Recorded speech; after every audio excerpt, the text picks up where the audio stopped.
संजीवनी तुमचं स्वागत करते माझ्या यूट्यूब चॅनलवरती। तर हा माझा पहिलाच व्लॉग आहे, तर सर्वांनी समजून घ्यावं। आणि आज आपण बघणार आहोत रेसिपीचं नाव आहे रव्याचा चिल्ला। तर त्यासाठी लागणारे साहित्य आता आपण बघून घेऊ। हा आहे रवा 1 तास भिजून ठेवलेला आहे। त्यासाठी लागणारे साहित्य कांदा, टोमॅटो, कोथिंबीर, मिरची आणि मीठ। त्यासाठी आपण कांदा टोमॅटो बारीक चिरून घेऊ।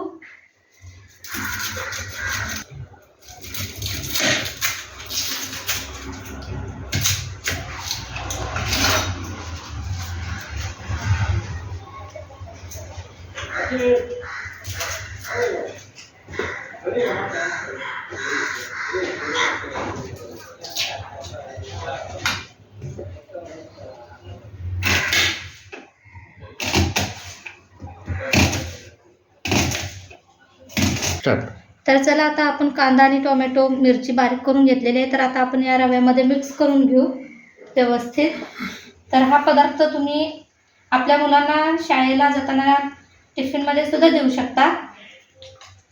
मिरची तुम्ही तुमच्या आवडीनुसार तिखट कसं लागतं त्यावरती अवलंबून आहे। मी जास्त मिरच्या घेतलेल्या आहेत। मीठ चवीनुसार।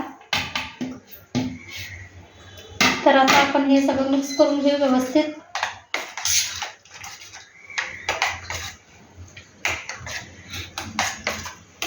याला आपण 15 मिनिटं रेस्ट करायला ठेवायचं आहे बाजूला। ह्याच्यामध्ये सोडा वगैरे काही टाकायचं नाही। चवीला खूप छान लागतो। तुमच्या इकडे या पदार्थाला काय म्हणतात ते मला नक्की कमेंट करून सांगा। आम्ही तर याला रव्याचा चिल्ला म्हणतो लहानापासून।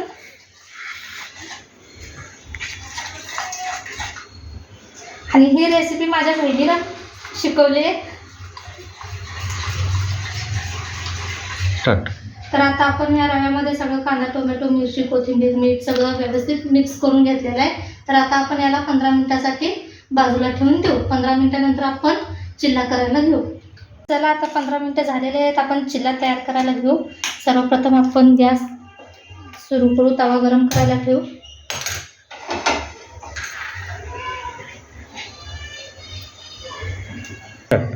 तर चला तवा गरम झालेला आहे। थोडं तेल टाकून घेऊ आपण तव्यावर।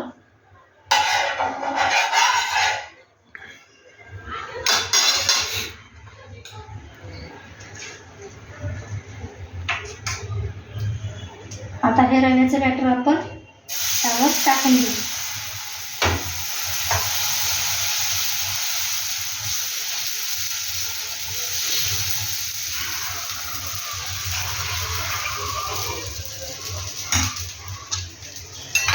ह्याला कढईने तेल सोडून घेऊ।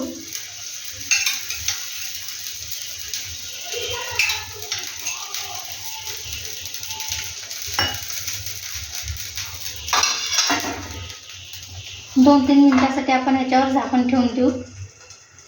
तर चला आता आपण बघू।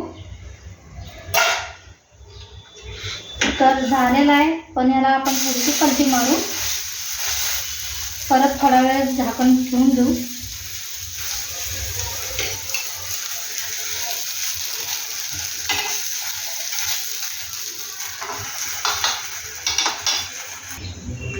करू।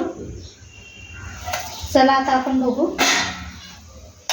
चिल्ला तयार झालेला आहे आणि व्यवस्थित भाजलेला पण आहे। तर आता हा काढून घेऊ आपण एका प्लेटमध्ये।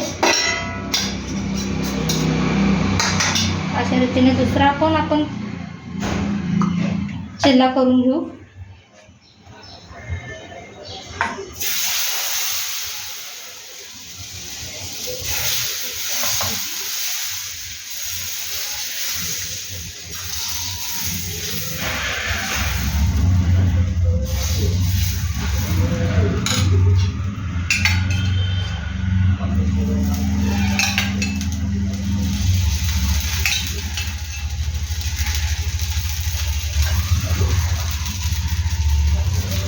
खायला खूप छान लागतो हा चिल्ला। तर चला आता आपण परत याला पलटी मारून घेऊ। आणि तुमच्या मुलांना जर टोमॅटो, कांदा, मिरची जर आवडत नसेल तर तुम्ही मिक्सरला बारीक करूनही टाकू शकता किंवा किसूनही त्यावर टाकू शकता, त्यामुळे मुलांच्या पोटातही जाईल.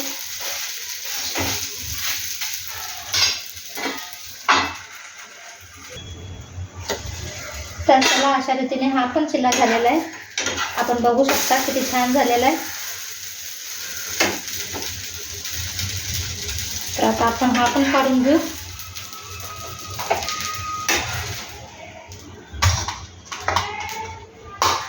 तर अशा पद्धतीने तुम्ही चिल्ला करू शकता आणि हा तुम्ही सॉस बरोबरही खाऊ शकता. तर चला, हा चिल्ला तुम्ही सॉस बरोबरही खाऊ शकता. आणि जर तुम्हाला माझ्या रेसिपी बघायची असतील तर माझ्या चॅनलला सबस्क्राईब करा, लाईक करा, शेअर करा आणि कमेंटमध्ये जरूर सांगा तुम्ही या पदार्थाला तुमच्याकडे काय म्हणतात.